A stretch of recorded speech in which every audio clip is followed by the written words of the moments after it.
नमस्कार दोस्तों।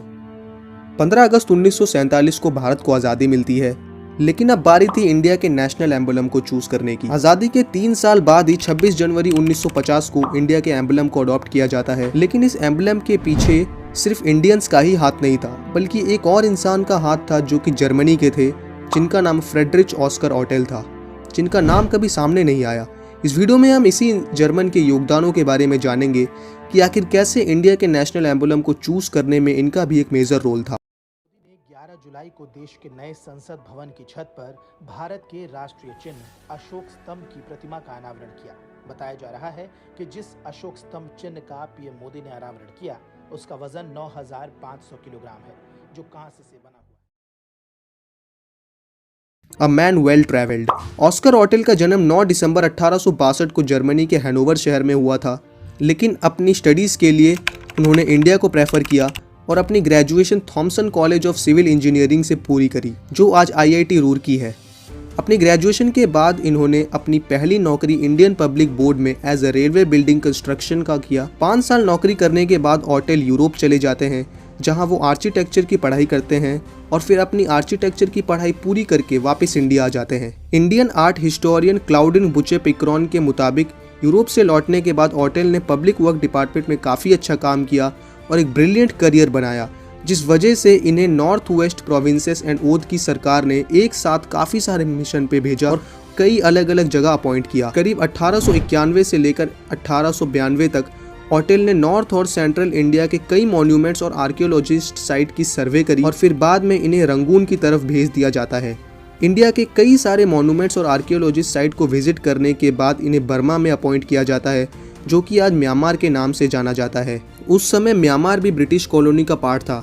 वहाँ पे उन्होंने काफ़ी सारे मॉन्यूमेंट्स की सर्वे शुरू की और सभी मॉन्यूमेंट्स के ऊपर उन्होंने एक डिटेल रिपोर्ट तैयार किया। वहाँ से फिर रॉयल एशियाटिक सोसाइटी ने इन्हें श्रीलंका में अपॉइंट किया, जहाँ इन्हें अभयगिरी डोगबा विजिट करने के लिए बोला जाता है और उस जगह की पूरी रिपोर्ट तैयार करने के बाद ऑटेल वापस इंडिया आ जाते हैं। फिर 1902 से लेकर 1920 तक पब्लिक वर्क डिपार्टमेंट में इनकी पोस्टिंग इंडिया के कई अलग अलग जगह होती है। 1902 से 1908 तक इनकी पोस्टिंग उत्तर प्रदेश में कई अलग अलग जगह पर होती है। 1903 से 1907 तक इनकी पोस्टिंग बनारस में हुई थी।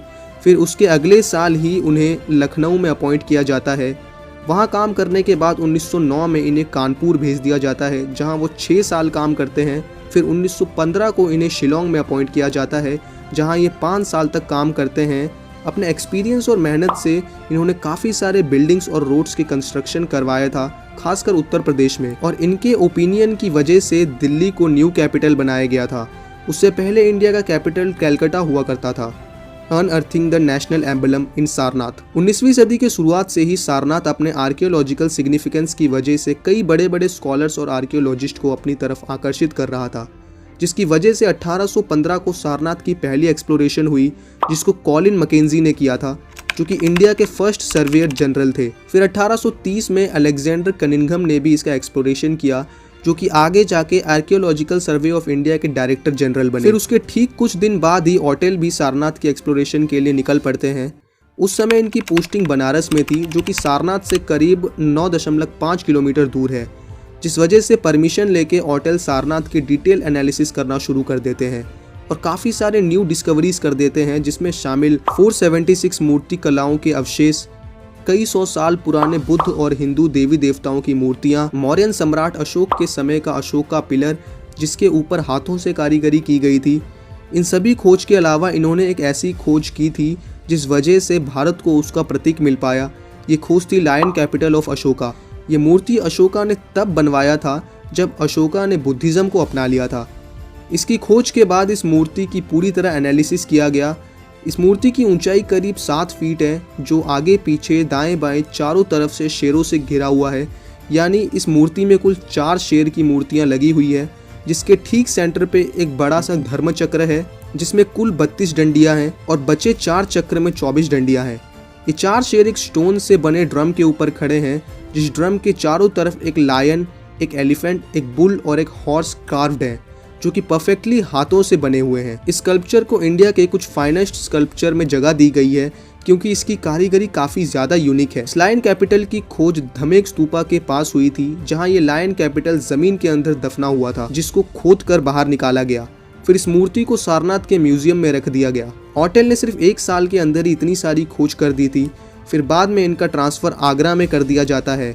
वहां पर जाकर भी इन्होंने काफ़ी सारे और काम किए, जैसे दीवानी आम और जहांगीरी महल का रिस्टोरेशन। ऑटेल ने इंडिया के लिए काफ़ी ज़्यादा काम किया था। फिर 1921 को ऑटेल इंडिया छोड़ देते हैं और यूनाइटेड किंगडम चले जाते हैं।